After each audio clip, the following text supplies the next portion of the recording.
I love the way these old radios look. The quality, the workmanship.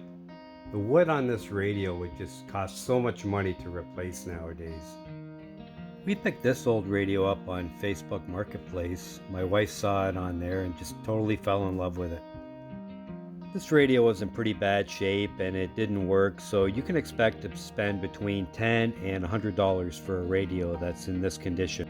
If this is your first radio restoration, I recommend trying to find a radio that has all the parts, all the knobs, all the trim, and the veneer is in really good shape. If the radio's missing too many parts or the veneer's in really bad condition, you're going to get frustrated pretty quick and the restoration's probably going to fail.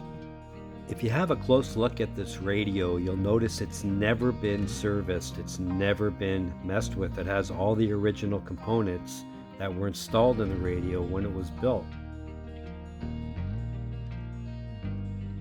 When you're removing any parts off of the radio for the restoration, you're going to want to be really careful not to break anything because it's very hard to find these parts. I have the ability to create new parts by using my lasers and my 3D printers, and sometimes I make molds out of the original parts, but not everybody has that ability and not everybody has the machinery to do that. Remember, some of these parts are upwards of 100 years old. This beauty ring turned out to be made out of brass and it was in really good condition. It's a stamped out piece of brass and the glass is very, very good. There's not a scratch on it. I'm pretty excited to get it cleaned up and see what it looks like. So I'm going to remove and discard the speaker, but I'm going to keep the plate that the speaker is mounted to, and I'm going to use it as a template to make a new plate to mount the new speaker system to.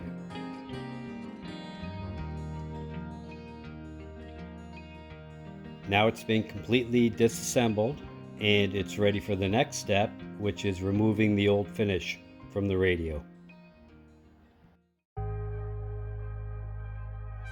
Now, over the years, the best way that I've found to clean these radio chassis up is with some mean green and a power washer. The original electronics in the radio are not going to be used. We're just going to use the chassis to mount the new electronics into. If you're saving the original electronics, you're not going to want to get it as wet as what I'm getting it right now, but you'll probably remove all the old electronics in the radio before you power wash it. I decided a while back to go exclusively Bluetooth and just not repair the radios anymore. Our AM stations are dying around here and people just don't want to spend the money to get them repaired.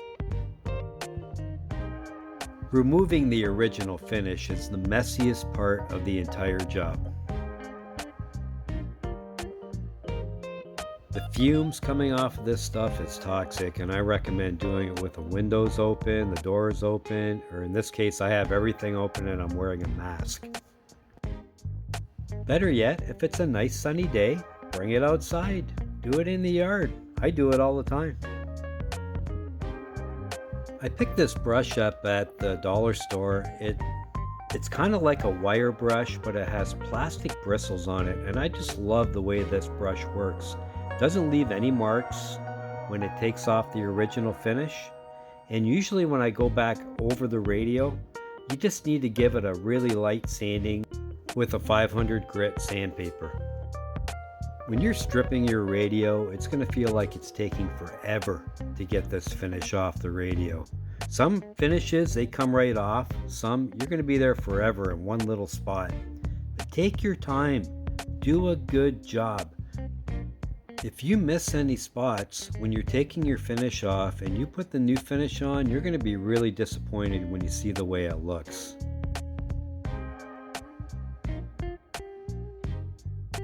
I like to use the blue shop rags, and if you're going to use them, make sure you have at least a half a roll. You should also make sure you have a garbage can close by to throw the shop rags in. Just keep working away at it.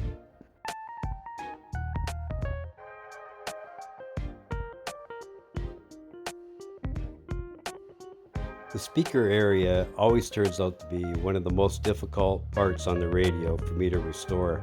You really have to clean it up good, and some of the routed parts on these radios are painted black, so you have to get in there and hand paint all the routed parts.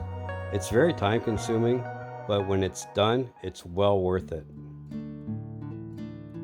I'm using red mahogany bin wax stain on this radio. I love this stain. I use it on quite a few radios that I do, and it just brings the wood finish out so well in the radio. I find when I'm putting it on with a rag, it just does a better job. It's a lot more even. It doesn't leave streaks, doesn't waste as much material, and you can always go over it again if it's not dark enough. I did the whole radio twice with the red mahogany, waiting 24 hours between each coat. I also did the top and the trim with one coat of ebony stain.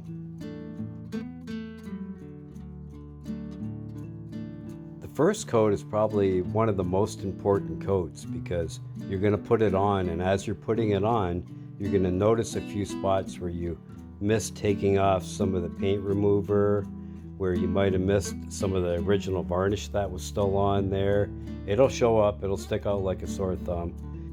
I haven't done a radio yet where I haven't had to stop, grab my dental tools, grab some sandpaper, or even some steel wool, and clean a spot up that I've missed.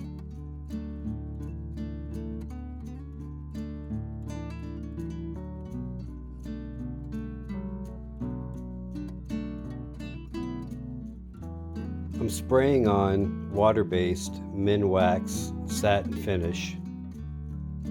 I've gotten pretty good at spraying these radios down and speeding up the process to put on 5 coats. If you don't have a sprayer, you can't spray, you can absolutely put this on with a paintbrush, and it does a beautiful job as well.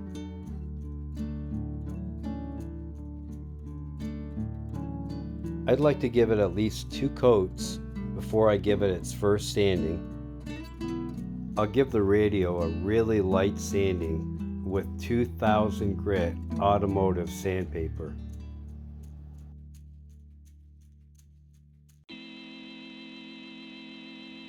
The Bluetooth unit in this was a little trickier to install. I had to extend the wires for the potentiometer. The board on the left is the amplifier and Bluetooth. The boards on the right are to control the lights. The original bulb holders fell apart when I removed them from the radio. They needed to be completely rewired, so I just opted to make new ones with the 3D printer and use new, modern LEDs. These LEDs will outlast this radio. They're safer and very energy efficient.